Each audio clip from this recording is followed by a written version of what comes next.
नमस्कार. मी डॉक्टर अभिजित बलदोटा. मी मधुमेह तज्ज्ञ आहे. औंध येथील ॲलोवेदा क्लिनिक येथे मागची 10 वर्ष मी मधुमेह तज्ज्ञ म्हणून प्रॅक्टिस करतोय. आज आपण मधुमेह या विषयावरती जाणून घेणार आहोत.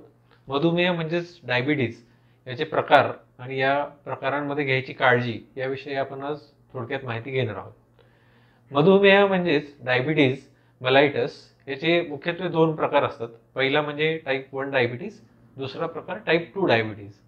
टाईप 1 डायबिटीज मध्ये मुख्यत्वे हा आपल्याला लहान मुलांमध्ये दिसून येतो, आढळून येतो आणि या प्रकारांमध्ये लहान मुलाच्या शरीरामध्ये इन्सुलिन हे तयार होतच नाही. त्याच्यामुळे बाहेरून इन्सुलिन घेणे हीच या प्रकारामध्ये ट्रीटमेंट असते.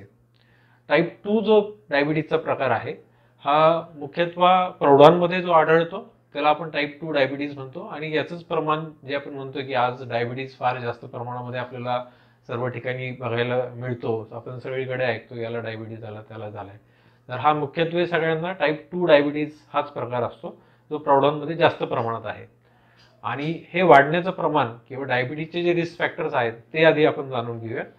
याच्यामध्ये सगळ्यात पहिलं म्हणजे फॅमिली हिस्ट्री, त्याच्यानंतर शारीरिक स्थूलता, वजन वाढलेलं असणे, खाण्यामध्ये जास्त प्रमाणामध्ये जास्त चरबीचे पदार्थ किंवा जास्त गोड पदार्थ हे असणे, स्ट्रेस फॅक्टर, स्मोकिंग, अल्कोहोल, कामाच्या वेळा किंवा जेवणाच्या वेळा न पाळले जाणे, या अशा अनेक फॅक्टर्समुळे डायबिटीजचं प्रमाण दिवसेंदिवस वाढत चाललेलं आहे. तर डायबिटीजचे जे क्लासिकल सिम्पटम्स आपण ऐकलेले असतील जसं की लघवी वाढणे, वजन कमी होणे किंवा भूक वारंवार लागणे, तहान वारंवार लागणे, हे जे क्लासिकल सिम्पटम्स आहेत हे फार कमी प्रमाणाच्या पेशंटमध्ये पाहायला मिळतं किंवा ज्यांची शुगर फार जास्त असते 300-400 वगैरेच्या वरती असते अशा प्रमाणाच्या पेशंटमध्ये ते पाहायला मिळतात. जे बॉर्डरलाईन डायबिटीज आहेत किंवा जस्ट ज्यांची सुरुवात झालेली डायबिटीजची किंवा बऱ्याच वेळा इतर पेशंट्समध्ये सुद्धा क्लासिकल सिम्पटम्स दिसतीलही असा काही भाग नसतो. त्याच्यामुळे आपण जे वरती रिस्क फॅक्टर्स बोललो की ज्यांचं वजन जास्त आहे, फॅमिली हिस्ट्री आहे, स्मोकिंग वगैरे जे काही रिस्क फॅक्टर्स असतील अशा लोकांनी शुगर वरचेवर चेक करत राहणे, एकदा तपासून कन्फर्म करणे या गोष्टी गरजेच्या आहेत जेणेकरून डायबिटीजचं डायग्नोसिस मिस होऊ नये. कारण आपण सर्वांनी ऐकलं असेल की डायबिटीजला आपण सायलेंट किलर असं म्हणतो. तर सायलेंट किलर म्हणजे काय की सिम्पटम्स न येता आतल्या आत शरीराला पोखरून घेणारा हा रोग आहे. जसं लाकडाला वाळवी लागली असं आपण म्हणतो आणि लाकडाची पूर्ण ताकद गेलेली असते पण बाहेरून लाकूड चांगलं दिसतं, तसंच डायबिटीजमध्ये होतं की माणूस बाहेरून चांगला दिसतो पण आतमधून त्याचे एक एक अवयव हे कालांतराने निकामी होत जातात. त्याच्यामुळे डायबिटीजची तपासणी करणे, डायबिटीजशी रिलेटेड बाकीच्या ज्या काही गोष्टी तपासण्यासारखे असतात जसं किडनी आहे, लिव्हर आहे, हार्ट आहे, रेटिना आहे, या सगळ्या गोष्टी वेळेवरती तपासणे, शुगर कंट्रोलमध्ये ठेवणे ह्या गोष्टी फार महत्त्वाच्या आहेत डायबिटीजच्या पेशंटसाठी. आणि डायबिटीज झाला म्हणजे फार मोठा आजार झालाय असाही प्रकार नाहीये. डायबिटीज हा फार चांगल्या प्रकारे कंट्रोल करता येऊ शकतो. याच्यामध्ये आपण काही काळजी घ्यायला पाहिजे. सगळ्यात महत्त्वाचं म्हणजे पथ्यपाणी, दुसरी गोष्ट म्हणजे एक्सरसाइज, तिसरी गोष्ट मेडिसिन्स नियमित घेणे आणि ज्या काही टेस्ट सांगितल्या आहेत त्या टेस्ट वेळेवरती करणे, त्याचा फॉलोअप घेणे, जे काही चेंजेस असतील किंवा कुठल्या गोळी सूट होत नाही, त्याचा साईड इफेक्ट असेल त्याच्याप्रमाणे ते डिस्कस करून डॉक्टरांशी ते चेंज करून घेणे. मनाने कुठली ट्रीटमेंट बंद, चालू किंवा डोस वाढवला, मला वाटलं शुगर वाढली म्हणून मी डोस वाढवला, असा कुठलाही प्रकार करू नये. 2-3 पथ्यपाणी वगैरे या गोष्टींबद्दल आपण आज थोडक्यामध्ये बोलूयात.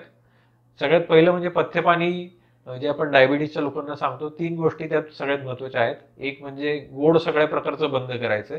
त्यात साखरही आली, गूळ आला, मध आला, जे कुठल्या गोड गोष्टी आहेत ह्या सगळ्या बंद ठेवायला पाहिजे पूर्णपणे.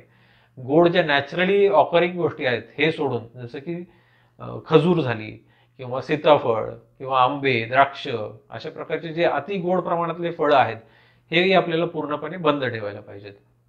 दुसरी गोष्ट पिष्टमय पदार्थ जसं बटाटा, रताळी किंवा कंदमुळं याचं प्रमाण, बीटरूट वगैरे याचं प्रमाण डायबिटीजच्या लोकांनी आहारात सेवन घेऊ नये.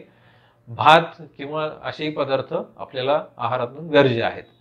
हे जर 3 गोष्टी व्यवस्थित पाळल्या डाएटमध्ये आणि त्यासोबत इतर ज्या तळलेल्या गोष्टी आहेत ज्याच्या कॅलरीज फार जास्त आहेत जसं की चिप्स झाले किंवा फरसाण झालं, या गोष्टीमध्ये unnecessary calories, unwanted calories, fats आणि त्याचसोबत साखर वाढणे हा सगळा प्रकार घडतो.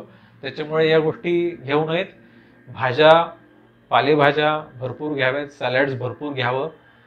फळांमध्ये जे मुख्यत्वे चालतील, जे गोड नाहीत, थोडंसं कमी गोड, जसं की सफरचंद, पेरू, संत्र, मोसंबी अशा प्रकारचे फळं चालू शकतील. दररोजही आपण या फळांचं सेवन करू शकतो, करायला पाहिजे. हे झालं आहाराबद्दल. दुसरी महत्वाची गोष्ट म्हणजे एक्सरसाइज, शारीरिक व्यायाम. कमीत कमी 30 मिनिट दररोज चालणे हा सगळ्यात बेसिक, सोपा, विनाखर्चिक व्यायाम आहे. हा सगळेजण करू शकतात आणि डायबिटीजच्या रुग्णांनी हा करायलाच पाहिजे. आम्हाला लोक प्रश्न विचारतात की मी जिम लावू का, जॉगिंग करू का, रनिंग करू का, काय करू. तर कुठलाही व्यायाम चालू करताना शरीराला जर तुम्हाला सवय नसेल, आपण जर वर्षानुवर्ष व्यायाम कधी केलेला नाहीये, तर सुरुवात करताना कधी पण हळूहळू चालू करावा. जसं की आपण जेव्हा गाडी चालवतो तर फर्स्ट गिअरमध्ये गाडी टाकतो, मग हळूहळू हळू स्पीड वाढवतो. तसंच आहे की आधी जस्ट वॉकिंग करावं. 30 मिनिट दररोज तुम्ही वॉकिंग करा, शरीराला थोडीशी सवय होईल व्यायामाची आणि एक रुटीन जेव्हा चालू होईल तेव्हा मग हळूहळू तुमचंच तुम्हाला कळेल की आता शरीर साथ देतंय, आपण थोडंसं स्पीड वाढवू शकतो चालण्याचा. जसं स्टॅमिना वाढेल तसं तुम्ही वेळ वाढवा. किंवा वॉकिंगचं मग इंटरमिटंट जॉगिंग आपण करू शकतो की एक काही पाऊल चाललंय, मग थोडंसं जॉगिंग, मग परत चाललंय, तसं करू शकता. आणि मग फायनली जेव्हा मग तुम्ही जिम किंवा बाकीच्या एक्सरसाइजेस वाढवू शकाल, that is the excellent part. कारण जेवढं तुमचं मसल मास चांगला, जेवढं तुमचं बॉडी चांगली असेल, तेवढं तुमचं शुगर मेटाबॉलिझम हे चांगलं होत जाणार आहे.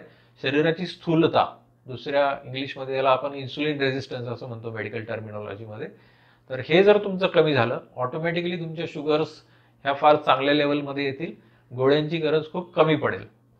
तर हे 2 भाग झाले. First is diet, second is exercise. तिसरा जो भाग आहे मेडिसिनचा.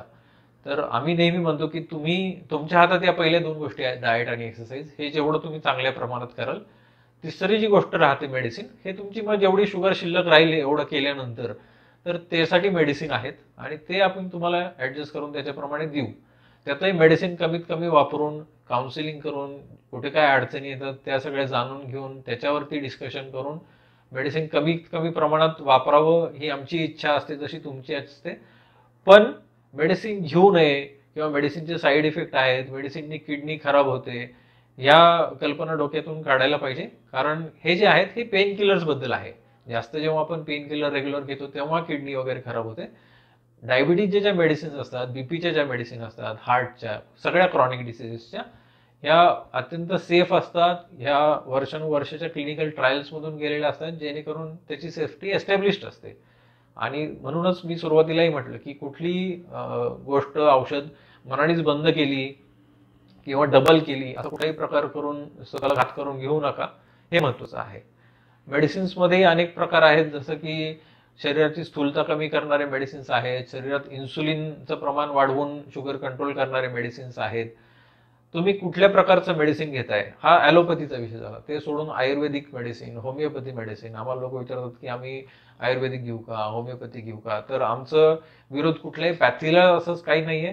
तुमची शुगर कंट्रोलमध्ये असणं महत्वाचं आहे आणि त्यासाठी बाहेरून तुम्हाला, जसं मी सुरुवातीला म्हटलं की सायलेंट किलर किंवा सायलेंट डिसीज हा आहे, त्याच्यामुळे नुसत्या सिम्पटम्स वरून आपल्याला काही कळणार नाहीये. तर त्यासाठी रेग्युलर शुगर चेकअप करणे, फास्टिंग शुगर करणे आणि नाश्त्यानंतर किंवा जेवणानंतर 2 तासानंतरची शुगर करणे, ही सगळ्यात सोपी, स्वस्त टेस्ट, सगळ्या लॅब, सगळ्या खेडोपाडी सगळीकडे होणारी टेस्ट. ज्यांच्याकडे सोय नसेल, बाहेर जायचा कंटाळा असेल, ते ग्लुकोमीटर घेऊ शकतात. ग्लुकोमीटरवरतीही बऱ्यापैकी आपल्याला शुगर रिडिंग रिलायबल असतात. 5 to 10% एरर हा ग्लुकोमीटरमध्ये इनबिल्ट इनहेरेंट असतो, कारण त्याची जी मेथड असते ती लॅब तेवढी ही नसते. पण तरी सुद्धा it gives us a good amount of reliability. त्याच्यामुळे शुगर रेग्युलर, महिन्यातनं एकदा तरी फास्टिंग पीपी शुगर चेक करावी. त्याच्याशी रिलेटेड अजून काही ज्या टेस्ट आहेत शुगरशी रिलेटेड, जसं कोलेस्ट्रॉल असतं, थायरॉइड आहे, किडनीच्या आहेत, त्या जसं सुचवल्या जातील महिन्यातनं, 2 महिन्यातनं, 3 महिन्यातनं, तशा कराव्यात. डोळ्यांची टेस्ट, रेटिनाची टेस्ट, हार्टची टेस्ट, या वार्षिक तपासण्या काही असतात त्याही आपण रेग्युलर करून घेत असतो, करायला पाहिजेत. तर हे जर सगळं आपण व्यवस्थित केलं, आपल्या जर शुगर चांगल्या कंट्रोलमध्ये असतील, तर मग कुठल्याही प्रकारचं डायबिटीजमुळे काही कॉम्प्लिकेशन्स होतील अशी शक्यता फार कमी आहे. ज्या बऱ्याच वर्षानुवर्ष स्टडीज आणि ट्रायल्स डायबिटीजसाठी मेडिसिनसाठी केल्या गेल्या. त्यातनं हेच आढळून आलं की ज्यांची शुगर चांगली कंट्रोल आहे त्यांचं लाईफ एक्सपेक्टन्सी किंवा कुठले ऑर्गन डॅमेज होण्याची जी काही रिस्क आहे that is same as a person who is not having diabetes. म्हणजे नॉर्मल माणूस आणि diabetes with good sugar control are equal. त्याच्यामुळे डायबिटीज झाला म्हणून घाबरून जाऊ नये. डायबिटीजला आपण त्याचा सामना नीट करावा, रेग्युलर चेकअप करावं. जेवढं डायबिटीजबद्दल माहिती घेता येईल, well learn is good patient of diabetes. ज्याला माहिती आहे ऑलरेडी की माझी शुगर आता वाढायला लागली आहे, मी काय करायला पाहिजे, किंवा माझं काही चुकतंय का. पहिला तर प्रश्न हा विचारा की माझं काही खाण्यापिण्यात काही चुकलंय का, किंवा एक्सरसाइज आपली काही बंद झाली आहे का. आणि मग मेडिसिन पार्ट ॲडजस्ट करणे हा डायबिटीजचा एक चांगला ट्रीटमेंट प्रोटोकॉल राहील. आणि हे जर आपण व्यवस्थित केलं तर डायबिटीजचे जे काही कॉम्प्लिकेशन्स आहेत याच्यापासून आपण नक्की स्वतःला वाचवू शकतो. आपली काळजी घ्या. Take care. थँक्यू. मित्रांनो, हा व्हिडिओ पाहिल्याबद्दल धन्यवाद. यापुढेही जर आपले आरोग्यविषयक काही प्रश्न, शंका, सूचना किंवा अभिप्राय असतील तर या व्हिडिओच्या खाली कॉमेंट करा. आणि त्याचबरोबर या व्हिडिओला लाईक, शेअर जरूर करा. आणि आमच्या चॅनलला सबस्क्राईब करायला, त्याचबरोबर बेल आयकॉन प्रेस करायला विसरू नका.